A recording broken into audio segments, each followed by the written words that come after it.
Hello, this is Lady Boulay, and I hope you're having a wonderful day. Thank you for your support. Thank you for subscribing to the channel. Thank you for your comments, and thank you for your thumbs up. Thank you for all you do to support the channel.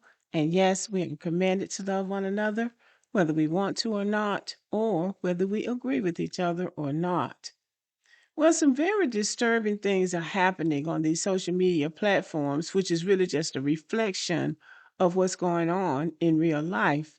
And that is the anger and animosity that some of the immigrants seem to have toward Black Americans delineating and defining ourselves. FBA is the term that they seem to be most triggered by. And it is disturbing. This young lady has had one of the most extreme reactions that I have seen. There's another one that seems a little bit unhinged too, but this one is by far the most extreme. She got on her TikTok page and said something so terroristic, really, that TikTok took the video down. Some of them are just livid because Black Americans have said that Black History Month is for Black American descendants of slavery. They, for whatever reason, believe that they're supposed to be included, that they're a part of it. Now, Black History Month is 100 years old this month. Carter G. Woodson established Black History Month in 1926, 100 years ago. We have been celebrating Black History Week and then Black History Month for 100 years before the immigrants were even coming to this country. But now they feel like they are supposed to be front and center of Black History Month and that we don't dare call it Black History Month without including them. So this seems to be just one more thing that's got them on edge. So she came on TikTok and she seemed serious to me. Talked about how much she hates FBA, what she would like to do to all 40 something million of us. And she got a wake up call. So I have an update on little Miss Sandy over here. So real quick, I saw a post on the creators page talking about her where she had posted a new video saying that we were harassing her. So I went to go look for myself and the page was gone. So I said, hold up, maybe she blocked me, right? Maybe she just, she was a little tired of me, right? I went on my backups and lo and behold, she's gone. So you see why I said don't get hung up on the fact that her numbers were jumping up? Now there's no creator fund for her and her disgusting statements. So she posted that vile video about what she wanted to do and how much she hated Black Americans and just went on ranting about a number of other things. And her numbers went up because we know that social media amplifies this kind of stuff and you get your numbers up by going after Black Americans.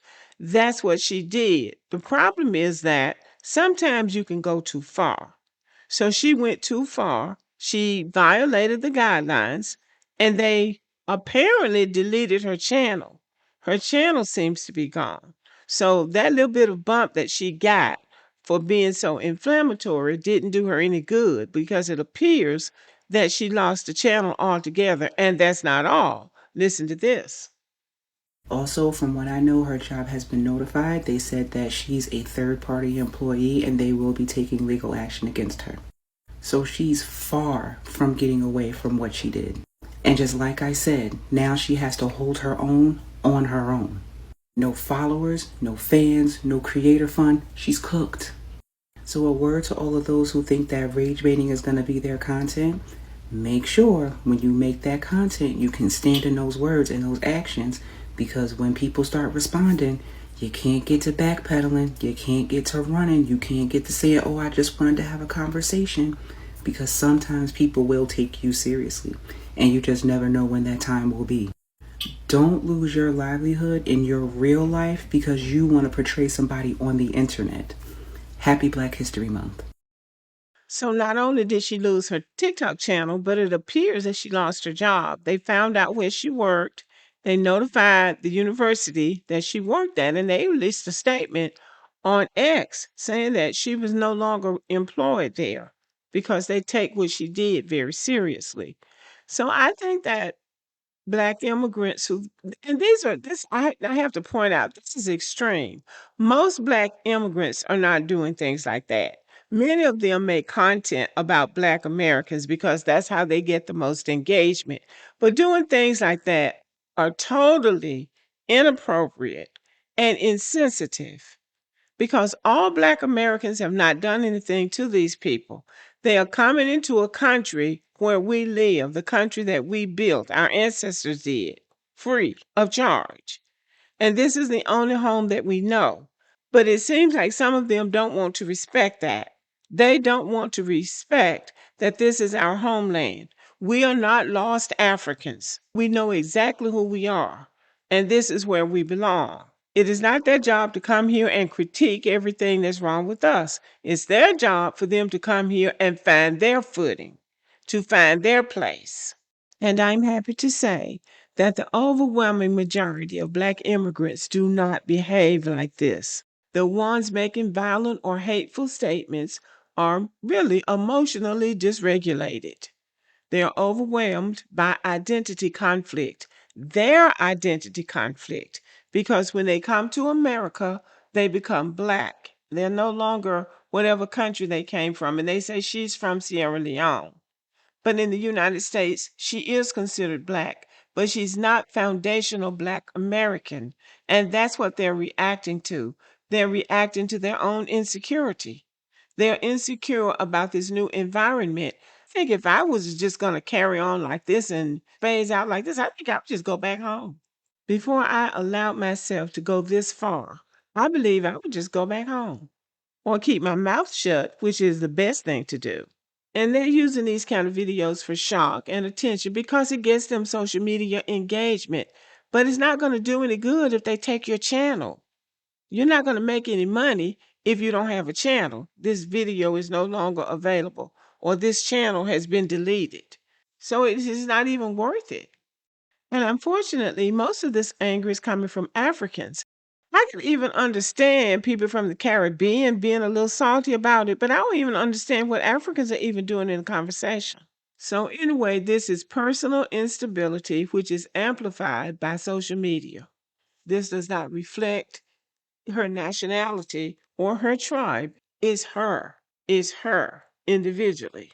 So, what's really going on is that a small number of people are struggling with identity, misinformation, and insecurity, and social media is amplifying their worst impulses. But their reactions do not define Black immigrants as a whole. I want to keep pointing that out. And certainly do not define Black Americans. Black Americans are not the problem.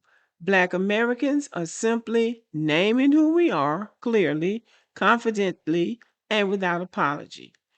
And clarity always exposes insecurity.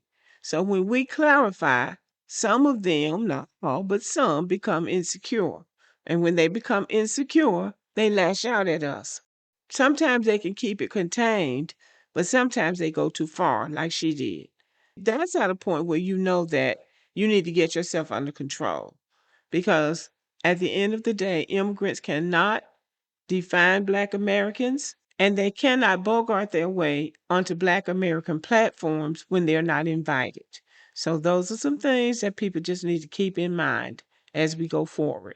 Flat Blackness is over. We are our own ethnic group with our own history, our own culture, and our own way of life. We do not have a home in Africa. This is our home. This is our culture, and we have every right to gatekeep it. So this young woman got a wake-up call in the form of being kicked off of a social media platform where she was building a following, also losing her job at a university that she was employed, and some say she's also being investigated by the FBI. So I would consider that a pretty serious wake-up call. Okay, y'all, thank you for listening. Let me know what you think about the video and have a good day.